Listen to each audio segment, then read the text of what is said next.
Hi, welcome to Charlestown and Beyond. I'm going to be your host, Kathy Cookie Giordano, and it's a pleasure to be back with you. It's been a while, and I'm looked for someone to take over the show, and it's really a task to behold. And it's really a job in itself, and you'd have to do it as a volunteer basis, and it's hard. But I hope by watching this show and future shows that there will be someone out in the community in Charlestown that would love to take part in this and bring their version of the community to you on their own. The show is scheduled to be shown the first and third Thursday of each month. And hopefully we'll have enough news to bring to you. I know we will. There's always something going on in Charlestown. And that will be it. So there's a new concept to the show. Instead of having guests every week, and I will have guests, especially if you ask for them, I'm going to bring back a column that I initiated when I worked at the Charlestown Patriot some years ago. It was called Not for Nothing, But Have You Heard? So, not for nothing, there's a lot going on in Charlestown that maybe wouldn't hit the newspaper or the Patriot Bridge, and it's going on, and I hear people talking about it.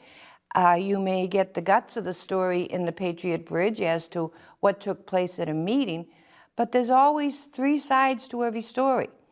And I'm hearing the side from those who attended the meeting, those who didn't even know the meeting took place, and wonder what's going on, and that's what this show hopes to bring to you.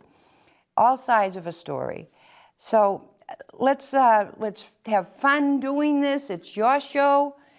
I will show you at the end of the show how you can get a hold of me. And I really have to thank my first time at the public library, Charlestown Public Library this week was last Tuesday. And I'm there every Tuesday between 10:30 and 11:30 to talk with you. And 4 people showed up. I was thrilled. And one I taped for a future show, and one requested that he appear on a future show. So this is wonderful. This is what I want.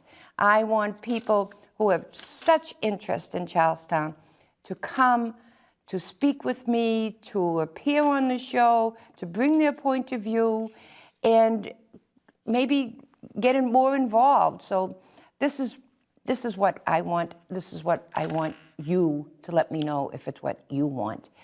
And before I get started, I have to thank the hosts of the former Charlestown and Beyond show. They made that show so great. The first to be brought on board was Danny Ryan. And he just brought Danny Ryan on air. I mean, what could I say about the greatness of Danny Ryan? And then Diane Grant, who represented the business community. She was great. And then after that, I finally convinced Billy Boyle to come on. And he became perhaps the most favorite host on the program. And that was a great, great time to have Billy on. And then came Abby Gray. Now, she was a proprietor of a store on Chelsea Street. She was also involved with the Chamber of Commerce, the Charlestown Chamber of Commerce, and just a great gal. And then with Abby came Tom Coots, who was the president of the Charlestown Historical Society, and he brought his expertise to the show. And I know that you enjoyed all of them because I heard that you have. And I just have to thank them for everything that they brought to you in the past. But this is me. I couldn't get the others interested.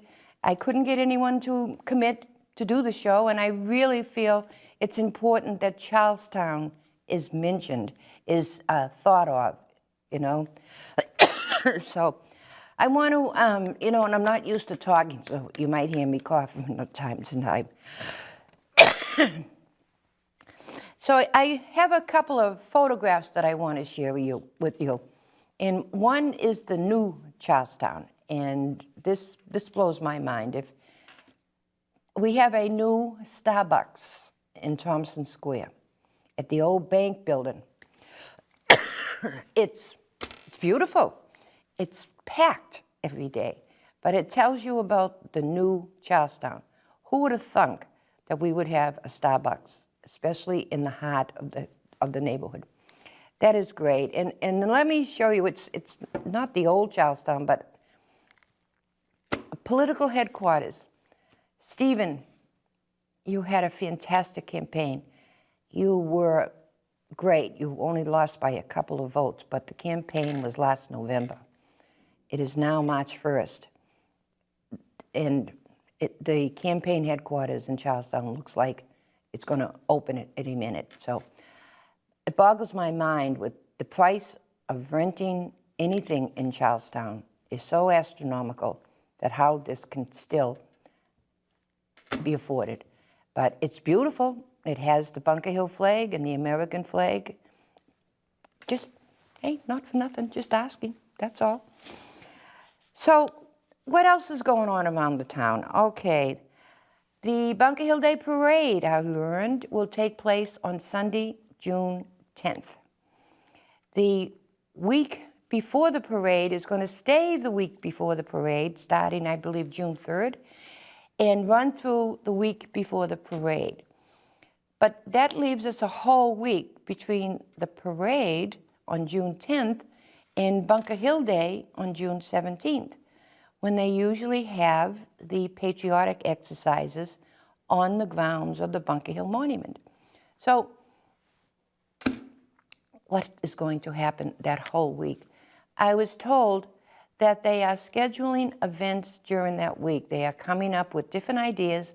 So the week they hope will be geared towards children events and the celebration of Bunker Hill, and it's going to be exciting, and it's only 3.5 months away, and you know, it's the greatest week in Charlestown, or 2 weeks, celebrating Charlestown Pride, but most importantly, celebrating the Battle of Bunker Hill back in 1775.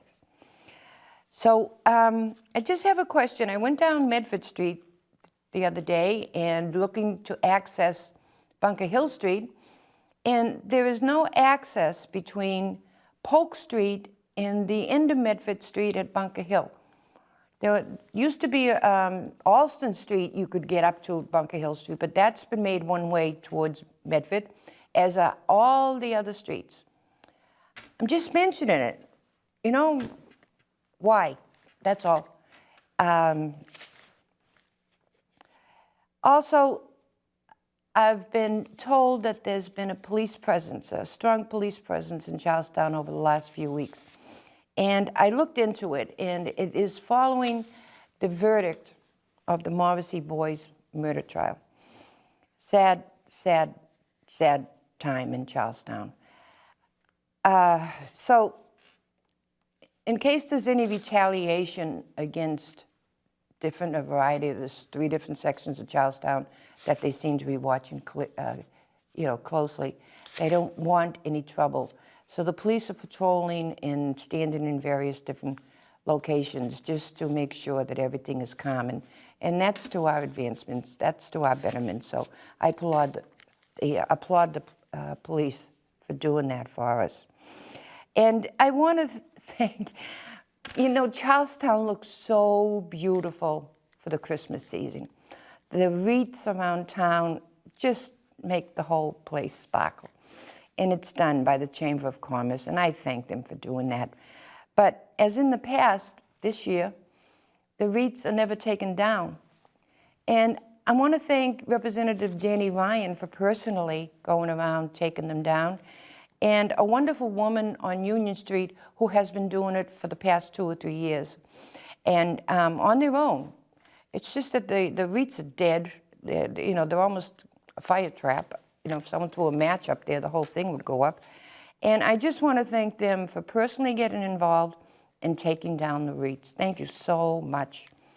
So with that, I want to introduce to you a gentleman who will be featured periodically here on Charlestown and Beyond. And I call him our man around town. And let me introduce you to Sal Geritani. Well, here we are today in Charlestown and beyond Charlestown. That's why the show's called Charlestown and Beyond. We're standing on Green Street, across from the public library, which is a very good asset for Charlestown. But in the old days, as Cookie and I remember, this was a movie theater. I saw the Ten Commandments at this movie theater. They took an intermission, that's how long it was. Recently, the Boys Club just had their 125th anniversary, and I got to scurry through the tunnels. I had never done that before. I thought they were so long, they needed to put like tracks in there and maybe have another station. It was so long. It's also a good exercise therapy. Charlestown's changed a lot since I first moved to Charlestown. I was 20 years old. I lived on Pearl Street. This was the First National, where my parents went shopping, and my father used to send me down to buy cigarettes for him in the cigarette machine, Lucky Strikes. They were 24 cents, so you got a penny change back from your cigarettes. Try doing that today. But they're bad for you anyway, so don't do it today. Charlestown's seen a lot of development. It used to be a fairly inexpensive community. I was at houses in the 1970s. You could buy a house for under $10,000 in Charlestown. Now, you can't buy a closet for under $10,000 in Charlestown. And cars, there are more cars than ever. Which means it's pretty hard to park a car in Charlestown. People have stickers to their cars, but even then, it's like a lottery. It's like in Charlestown, it's always gone through lotteries of good times and bad. And but anyway, Union Street leads up to High Street, and then High Street leads across to Bunker Hill, 1 square mile. It's a fantastic neighborhood. I'm glad it has become such an important part of my life, even though I haven't lived here for all of those years. It was my mother's home. I go back with my grandparents here. So I love Charlestown, and I love Beyond too. So there's Sal. He's going to be our man around town. I love him. He's great. He's great. He always speaks his mind. And he's featured in the Patriot Bridge every week with his own column. So check him out, and you'll know what I mean, that he always speaks his mind. So Sal will be on periodically, and I just enjoy listening to him and his ideas. And he's been very involved in Charlestown for the time that he lived here. He lived at the firehouse on Winthrop Street when there was a plan to close it down. And they won that fight, and as you know, the firehouse is still there and now undergoing a multi-million-dollar renovation. So we're very proud of the folks that were there in the firehouse with him back then, and also the firehouse on Winthrop Street is the oldest firehouse in the nation. Did you know that? Or at least in New England and Boston. So it's great that it's going to be preserved too. And of course, can't say enough about the wonderful firefighters that we have in Boston. Thanks to them, and I'm glad I got this little minute to thank them. Okay, the parade route. There were a lot of unhappy people last year when the route of the parade excluded them from the route that had been in existence for 50-plus years. And that included 3 elderly housing developments. And the people, I think one neighbor actually thought of bringing a lawsuit against the city or the Veterans Committee that runs the parade. I don't know whatever happened to that. But as far as I can find out, that the parade route will not be changed this year.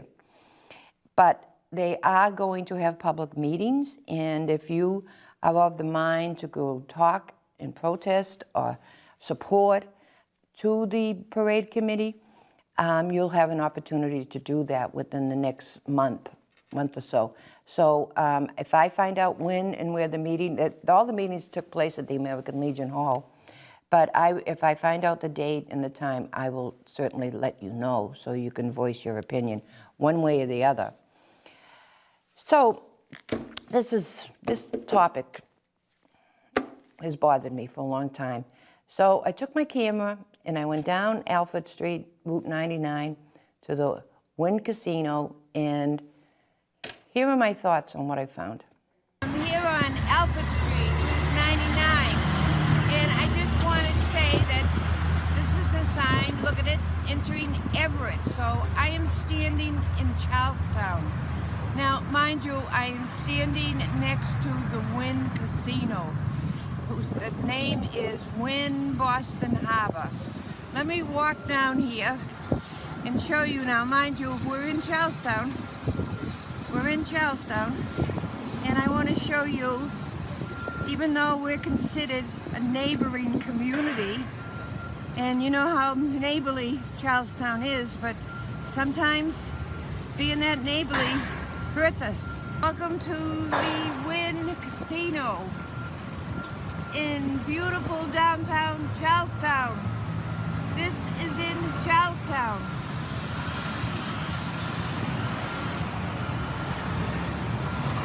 Not for nothing, folks, but what do you think? What do you think? Complete disclosure that I am aware of. The current administration under Marty Walsh had nothing to do with the agreement made between the city and the Wynn folks. The previous administration under Mayor Menino, I really don't believe that they were given the full truth of the extension into Boston that this casino would take. I really believe that. And I also, since my days working at the Patriot, have learned you never fully trust a developer. I'm not even going to talk about what's going on today with Mr. Wynn in the casino, in the gaming commission. No, I'm talking about fairness. Yes, Charlestown has been given some wonderful mitigation money, and we are grateful for it. But folks, it's the Wynn Boston Harbor Casino. It's not the Everett Casino. And I don't know what to say. A lot of people are still upset over the fact that it's being built. A lot of people are in agreement that it's been built. I'm just my frame of mind is fairness, that's all. Is it in Charlestown? Is it not in Charlestown? I'm going to leave it to you. What do you think? Not for nothing, but what do you think? Okay? So now, having said that, I want to talk about the new Charlestown Bridge that's being constructed. Okay? The Charlestown Bridge, and I know David's going to show a couple of photos. There we go. There's the Charlestown Bridge. Note that it is, I'm going to say 90% in Charlestown. There might be a little bit of the waterfront in the north end that, you know, encompasses the end of the bridge. Now, this is the bridge from City Square in Charlestown to the north end, just so you all know, okay? This bridge was originally built by the people in Charlestown back in 1786, when Charlestown was rebuilt after the Battle of Bunker Hill. They needed a connection from Charlestown to Boston. Charlestown built the bridge for that connection, okay? Let me see now. It was rebuilt by the people in Charlestown in 1820. Charlestown became part of Boston in 1874, and then the city of Boston took over any repair that was needed of the bridge. And the city of Boston rebuilt it again in 1901. It was still recorded as the Charlestown Bridge, as late as 1993. When it became the North Washington Street Bridge, there's no documentation to say that ever happened. But for some reason, it was renamed the North Washington Street Bridge. Now, let me show you a picture of the schematic for the new bridge. Isn't it gorgeous? Look at that. Now, the poles on the side, the top of them are replicas of fish scales, bones, you know. It's really beautiful. Now, this was a scheme that was presented a couple of years ago. I don't know if it's still in existence. There hasn't been any public meetings about it. Although construction is being planned within the year, and construction is supposed to take place for 5 years, over the next 5 years after it starts. My question is, I understand from extremely reliable sources that the bridge is going to be named, the new bridge is going to be named after someone who lives in the North End. Why? It's the Charlestown Bridge. I'm not asking that it be named after anyone in Charlestown, any individual, even though there are many to choose from. I'm asking why, with so little of the bridge connected in North End, why would they pick someone from the North End to name the bridge after? It's the Charlestown Bridge. I know it's a little gripe, I know that, but hey, it's my platform, I can say what I want. But I want to say what you want. I want to hear what you think about this. And I have nothing against the person, whoever it is, from the North End that might have been mentioned to name the bridge after. It's not the point. That is not the point. It is the Charlestown Bridge. Always has been. It always should be. Thank you for listening to me on that one. Okay, I want to tell you a little bit about the future here, okay? Do you realize that Charlestown was founded in 1628, okay? So in 10 years, we're going to be celebrating the 400th anniversary founding of Charlestown. 400 years. Older than the city of Boston. They're making big plans for 2030, the 400th anniversary of Boston. We're 2 years older than them. And I think it's time that people in Charlestown started thinking about how are we going to mark this fantastic milestone. We have 10 years to do it. We should involve the children of the community. We should involve the history of the community, the preservation of the community, the people of the community, our history up to today. Think about it. You know, it takes a long time to plan wonderful events. 10 years is a long time, I agreed, but it's never too late to start thinking about it and meeting about it. Thank you for listening to me on that. So in the future, there is just so many topics going on in Charlestown now. In the future, I'm going to talk about the old Hoods plant on Rutherford Avenue, what's going on there. One Charlestown, the development that will tear down the housing project on Bunker Hill Street. And that plan, what's going on with that plan, Sullivan Square, the traffic in Sullivan Square, everything involved with the underground tunnels there, or above ground, and everything that's taking place there. That it's really a lot to talk about, and it's been going on for a long time. But I'll bring you up to date on what I can find out about what's new down there. So please, let me know what you think. Do you like this new format? What do you think? It's your show. Let me know. You can reach me at my email address, kathy.gio46@gmail.com. Or come visit me at the library every Tuesday morning, weather permitting. I'll be there from 10:30 to 11:30, and I would really love to see you there and talk with you and get your ideas. So that's the show for today, folks. I hope you enjoyed it. I hope you found it informative. Until the next time, I'm Kathy Cookie Giordano. Goodbye.